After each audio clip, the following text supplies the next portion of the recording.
फकीर आता तो अम्मा अपने हिस्से की रोटी उसको दे देती। बदले में वो दुआ देता कि अल्लाह तुझे बेटा दे जो तुझे कमा कमा कर खिलाए। मुझे बड़ी हंसी आती क्योंकि अम्मा को बेवा हुए तो 7 साल हो गए थे, पर उसकी ये दुआ सुनकर अम्मा बहुत खुश होती और रोजाना अल्ट्रासाउंड भी करवाती।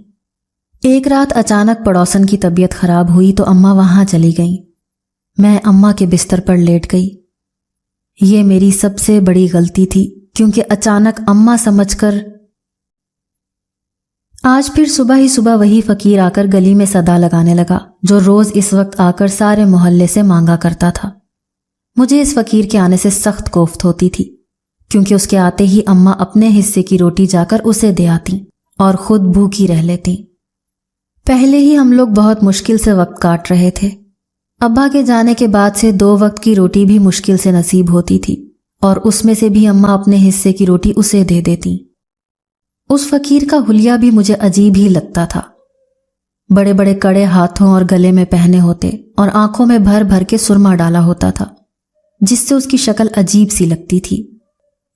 पूरा मोहल्ला उस फकीर को सर आंखों पर बिठाता था क्योंकि सबका मानना था कि उस फकीर की दुआ में बड़ा असर है, और यही सबसे बड़ी वजह थी जिसकी वजह से मैं उससे इख्तलाफ रखती थी और उसे नापसंद करती थी।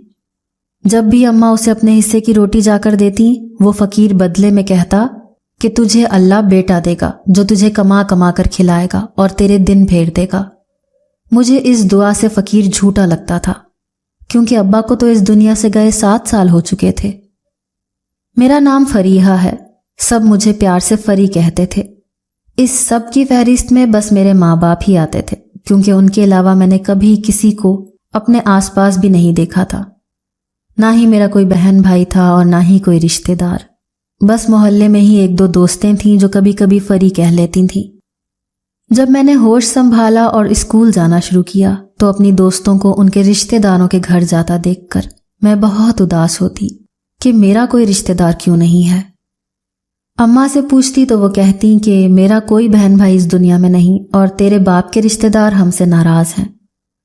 जब मैं थोड़ी बड़ी हुई तो पता चला कि मेरे माँ बाप ने पसंद की शादी की थी, इसलिए उनको घर से निकाल दिया गया था और उनके साथ सारे रिश्ते तोड़ दिए गए थे। मेरा बाप एक मजदूर आदमी था, सारा दिन मेहनत मजदूरी करता था तो हमें शाम को खाना मिलता था। मेरी माँ को पीरों और फकीरों पर बड़ा एतमाद था। वो हर जुमेरात किसी पीर के पास जाती और अपने हालात के बदलने की दुआएं करवाती। कहती थीं, पीर साहब ने कहा है कि अगले साल हमारे हालात जरूर बदल जाएंगे और कोई बहुत बड़ी खुशी मिलेगी। मैंने कहा, अम्मा मुझे तो बहन या भाई की खुशी चाहिए। मेरा बड़ा दिल चाहता था कि मेरा कोई छोटा बहन या भाई हो जिसके साथ मैं खेलूं कूदूं। खुद अम्मा को भी बेटे की बड़ी आरजू थी। मैं 8 साल की थी मगर अम्मा की इस बात ने कि अगले साल हमें कोई खुशी मिलेगी मेरे दिल में भी उम्मीद जगा दी थी। लेकिन अगले साल खुशी के बजाय वो सानेहा हो गया जिसके बारे में हमने ख्वाब में भी नहीं सोचा था। मेरा बाप रोज की तरह काम के लिए घर से निकला मगर वापस चारपाई पर आया। उस वक्त मैं छोटी थी इसलिए मालूम नहीं हो पाया कि अब्बा को क्या हुआ था। बस इतना याद है कि अब्बा मर गए थे। हैरत तो मुझे अम्मा पर हुई जो इतनी बड़ी खबर सुनकर भी सुकून से बैठी रही। मुझे आखिरी बार अब्बा का चेहरा भी ना देखने दिया। मोहल्ले वाले कहने लगे, बेचारी बेवा हो गई इतनी सी उम्र में। अब्बा के जनाजे पर मैंने पहली बार अपने घर में लोगों का रश देखा था। किसी के मुंह से सुना था कि मेरे ताया और चचा भी आए थे मगर उन्होंने बस अपने भाई के जनाजे में शिरकत की और चले गए। मुझे प्यार करना तो दूर की बात, उन्होंने मुझे देखना तक गवारा नहीं किया था। मेरी माँ बिल्कुल खामोश थी, उसकी आंखों से एक आंसू ना बहा। मेरे बाप की तदफीन हो गई तो मेरी माँ ने वो मोहल्ला ही छोड़ दिया। अब्बा के जाने के बाद अम्मा का ज्यादातर वक्त घर से बाहर गुजरने लगा था। मैं नहीं जानती थी कि वो सारा वक्त बाहर क्या करती हैं। शाम को घर आती तो हम दोनों के लिए खाना ले आती। मैं अम्मा से पूछती कि अम्मा सारा दिन कहाँ होती हो, तो सुकून से कहती काम करने जाती हूँ। मैं अब बड़ी हो रही थी इसलिए मुझे लोगों की बातें बहुत बुरी लगती। जब मोहल्ले वाली औरतें अम्मा को देखकर अजीब अजीब बातें करती थीं। मैं अम्मा से पूछती तो अम्मा कहती, लोगों की बातों पर ध्यान ना दिया कर। एक दिन मैं स्कूल जा रही थी कि मैंने एक बार रास्ते में अम्मा को देखा। वो एक कोठी के अंदर जा रही थी। मुझे भी तजस्सुस हुआ तो मैं भी अम्मा को आवाजें देती अंदर चली गई। वो बहुत खूबसूरत घर था। मैंने अम्मा को यहीं आते देखा था, इसलिए बिना सोचे समझे उसके पीछे अंदर तक चली आई। अचानक एक कमरे से मेरी माँ बाहर निकली।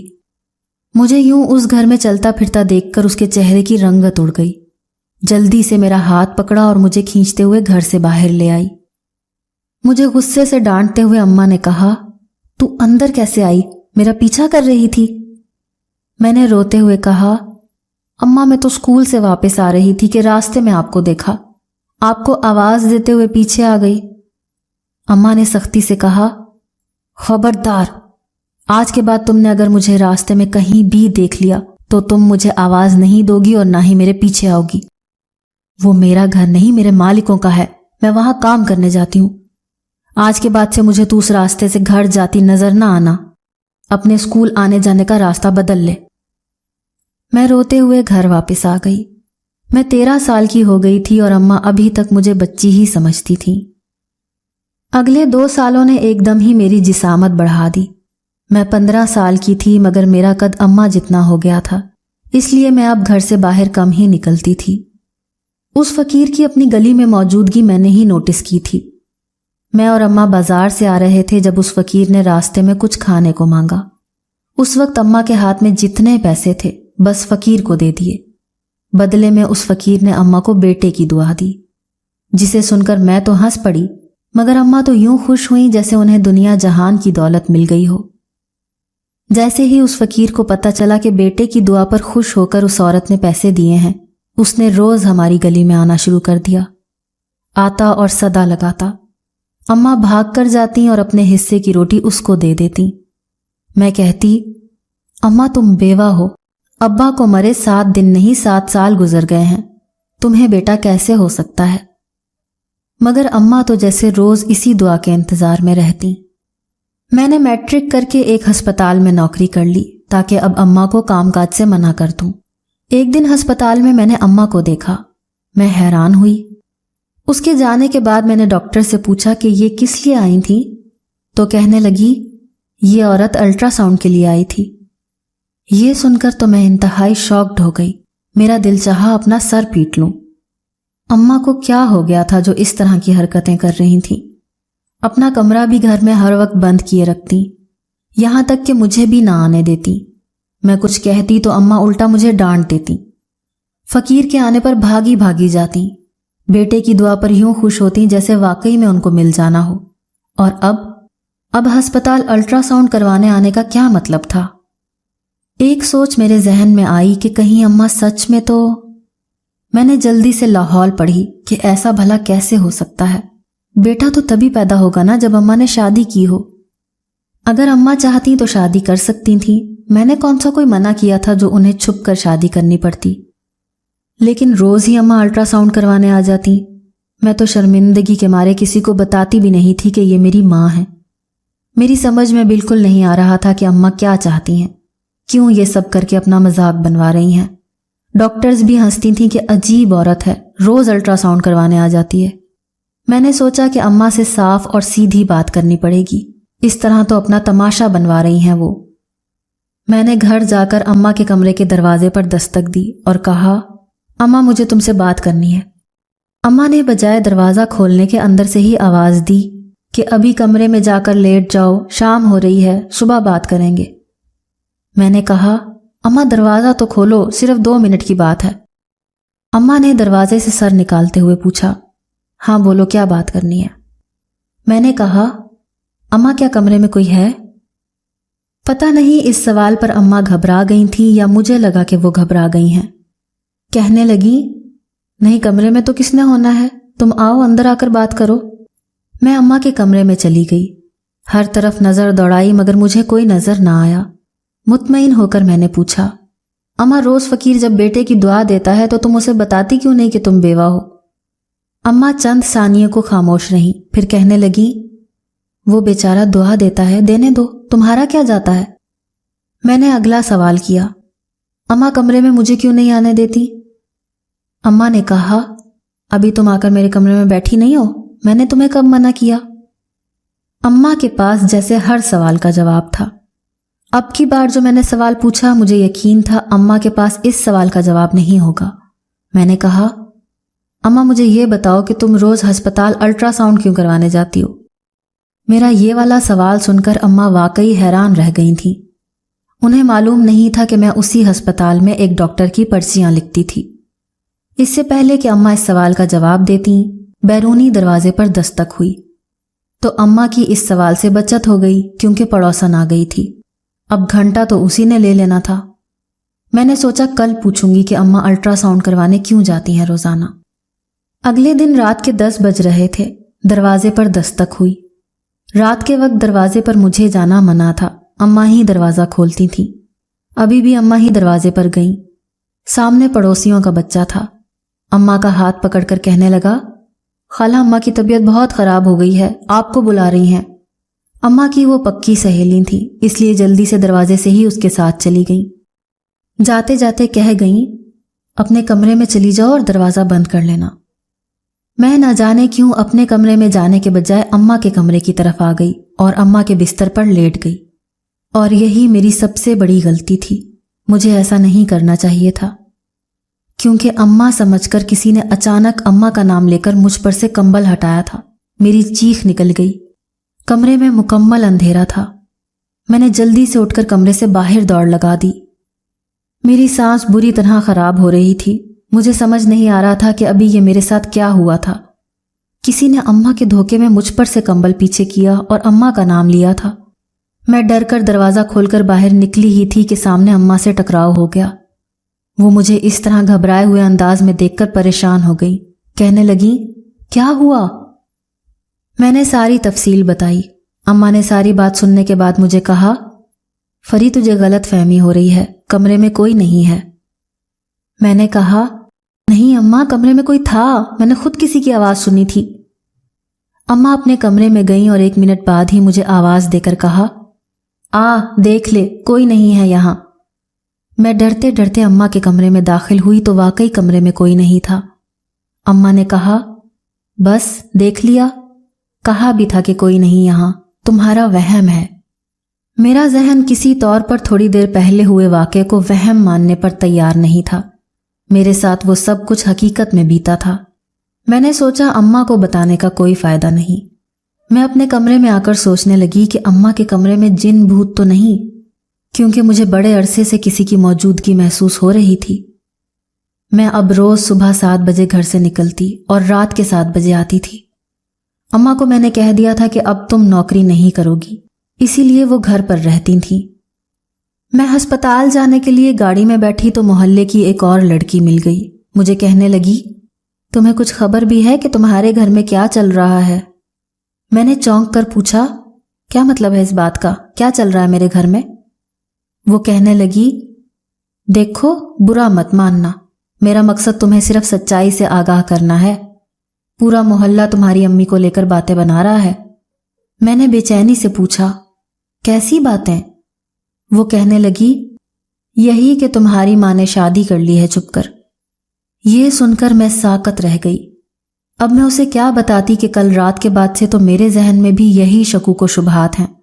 कल रात जो आवाज मुझे सुनाई दी थी वो मर्दाना आवाज थी। मैंने उसको मुस्कुरा कर कहा, फिलहाल तो ऐसी कोई बात नहीं, मगर मैं तो अम्मा को कहती रहती हूं कि शादी कर लो, मगर वो मानती ही नहीं।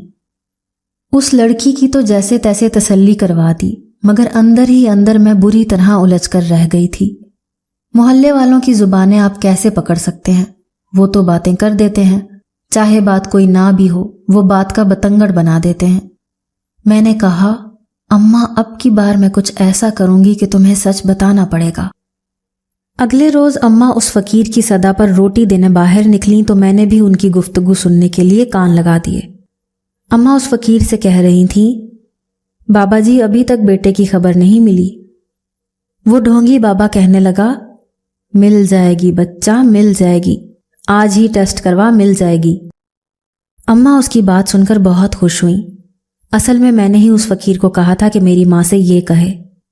अब आगे का मरहला था। मुझे मालूम था कि अम्मा अब अल्ट्रासाउंड करवाने भागी भागी अस्पताल आएंगी। मैंने वहाँ की डॉक्टर को भी अपनी मदद के लिए पहले से कह दिया कि फलां नाम और हुलिये की औरत आए तो आपने झूठ बोलते हुए उसे कहना है कि वो बेटे की माँ बनने वाली हैं। मैं जानती हूँ कि यूं अपनी माँ को बेवकूफ़ बनाना अच्छी बात नहीं होती, मगर राज जानने के लिए मेरे पास और कोई रास्ता नहीं था। अम्मा थोड़ी देर बाद अस्पताल चली गईं और मैं घर पर रुकी रही। अपने प्लान को पूरा करने के लिए मैंने आज काम से छुट्टी ले ली थी। 2 घंटे बाद अम्मा की वापसी हुई। वो बहुत खुश लग रही थी, इतनी खुश कि उनसे खुशी छुपाए नहीं छुप रही थी। घर आई तो मैंने कहा, अम्मा कहाँ से आ रही हो? बहुत खुश दिखाई दे रही हो। सब खैरियत है ना? कहने लगी, हाँ हाँ सब खैरियत है, बाद में बताऊंगी। ये कहकर वो अपने कमरे की तरफ बढ़ने लगी तो मैंने कहा, अम्मा अभी अंदर ना जाओ, मैंने कमरे में आग लगा रखी है, क्योंकि पीर साहब ने कहा था कि। मेरी बात पूरी सुने बगैर ही अम्मा आग का नाम सुनकर हवास बाख्ता हो गई। जल्दी से मुझे पीछे धक्का देकर वो कमरे की तरफ भागी। मैंने पहले ही धुआं फैला रखा था। मैंने कहा, अम्मा कमरे से बाहर आ जाओ, मैंने हर तरफ पेट्रोल छिड़क दिया है और अब बस तीली लगाने लगी हूं। आपके कमरे में जिन्नात हैं, ये सब करने को मुझे पीर साहब ने कहा था। मैंने अम्मा को दिखाने की खातिर जिस थोड़ी सी जगह पर पेट्रोल फेंका था, माचिस की तीली फेंकी तो आग भड़क उठी। अम्मा हवास बाख्ता होकर अलमारी के पीछे भागी। जल्दी से अलमारी को एक जानिब सिरकाया तो अलमारी में एक तरफ एक कमरा नजर आया। अम्मा आवाज देकर बोली, सुने, बाहर आ जाएं, इससे पहले कि पूरे कमरे में आग लग जाए।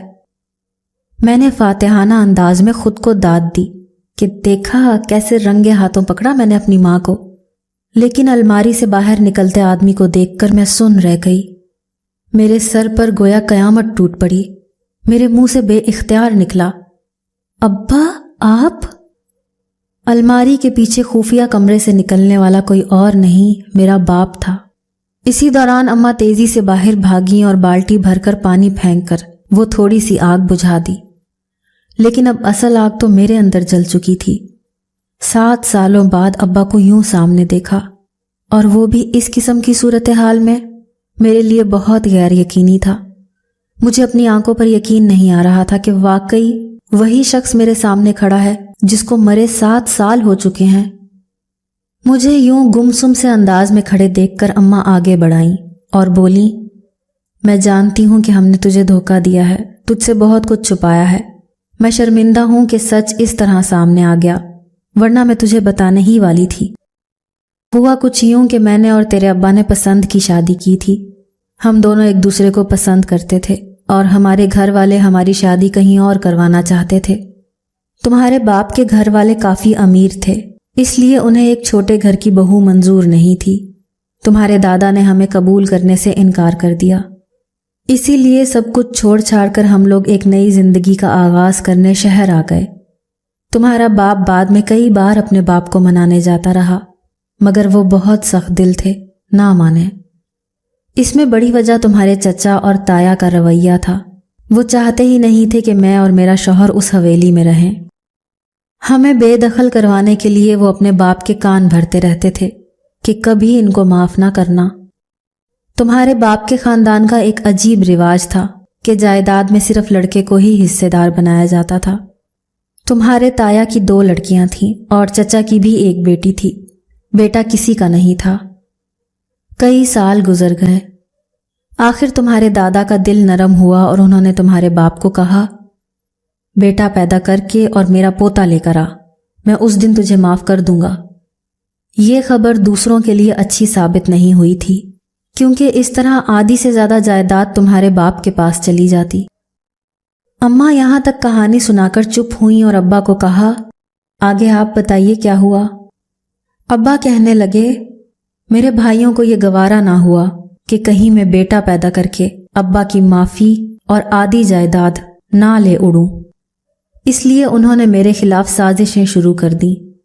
मुझे जान से मारने की कोशिशें करने लगे, यहां तक कि मुझे अपनी ही मौत का झूठा ड्रामा करना पड़ा ताकि सबको यकीन आ जाए। मेरे जनाजे पर मेरे दोनों भाई आए थे। उन्होंने मुझे अपने हाथों से कब्र में उतारा था। उनके जाते ही फौरन मेरी बीवी यानी तुम्हारी माँ ने मुझे बाहर निकाल लिया था। ہم کسی دوسرے محلے میں چلے گئے صرف اس لیے کہ وہ لوگ تمہیں اور تمہاری ماں کو نقصان نہ پہنچائیں۔ میں رو پوش رہا، دنیا والوں کی نظروں سے اوجھل، صرف تمہاری ماں سے ملتا تھا۔ ہم چاہتے تھے کہ ہمارا بیٹا ہو جائے۔ ایک بار بیٹے کی خوشخبری مل جاتی تو میرا باپ مجھے معاف کر دیتا، مگر اس بھاگ دوڑ میں اتنے سال گزر گئے کہ معلوم ہی نہ ہو سکا، اور تم اتنی بڑی ہو گئی۔ میں کچھ عرصے سے اسی گھر میں چھپ کر رہ رہا تھا۔ اس دن میں نے ہی تمہیں تمہاری ماں کے دھوکے میں آواز دی تھی۔ اماں نے ابا کے چپ ہونے پر کہا، لیکن اب اللہ نے ہماری سن لی ہے۔ میں ابھی الٹرا ساؤنڈ کروا کے آئی ہوں۔ میں بیٹے کی ماں بننے والی ہوں۔ ہمارا 7 سال کا صبر رنگ لے آیا۔ اماں اور ابا کی بے تحاشا خوشی دیکھ کر میں دل میں انتہائی شرمندہ ہوئی، کیونکہ میں نے ہی ڈاکٹر کو یہ جھوٹ بولنے کو کہا تھا۔ میں صبح ہسپتال ڈیوٹی پر گئی تو وہ ڈاکٹر جس کو میں نے یہ سب کہنے کو کہا تھا مجھے کہنے لگی، یار اصل میں کل میں خود نہیں آ سکی، خاندان میں ایمرجنسی ہو گئی تھی۔ تمہاری اماں کل آئی تھی کیا؟ میں نے چونک کر سر اٹھایا۔ اگر وہ کل نہیں تھی تو اس کا مطلب تھا کہ کسی اور ڈاکٹر نے اماں کو چیک کیا تھا، اور وہ خبر سچی تھی۔ میری ماں سچ میں بیٹے کی ماں بننے والی تھی۔ میں اسی وقت سجدے میں گر گئی۔ میں تو کل سے اماں اور ابا سے نظریں ہی نہیں ملا پا رہی تھی کہ جب انہیں پتہ چلے گا کہ میں نے جھوٹ بلوایا تھا تو وہ کیا سوچیں گے، مگر خدا کی قدرت کہ یہ سچ ہو گیا۔ میں بہت خوش ہوئی۔ گھر جاتے ہوئے میں نے مٹھائی خریدی، کیونکہ اب ہمارے دن پھرنے والے تھے۔ جیسے ہی میرا بھائی پیدا ہوتا ہم اسے لے کر گاؤں جاتے اور دادا کو ساری سازشوں سے باخبر کر کے ان کو ان کا وارث دکھاتے، جس کے لیے میرے ماں باپ نے 7 سال کی اذیت سہی تھی۔ بعد میں یہی سب ہوا۔ دادا نے اپنے دوسرے دونوں بیٹوں کو سزا کے طور پر ان کے حصوں سے محروم کر دیا اور معافی بھی منگوائی۔ میرا بھائی ہی ان کی جائیداد کا اکلوتا وارث ٹھہرا۔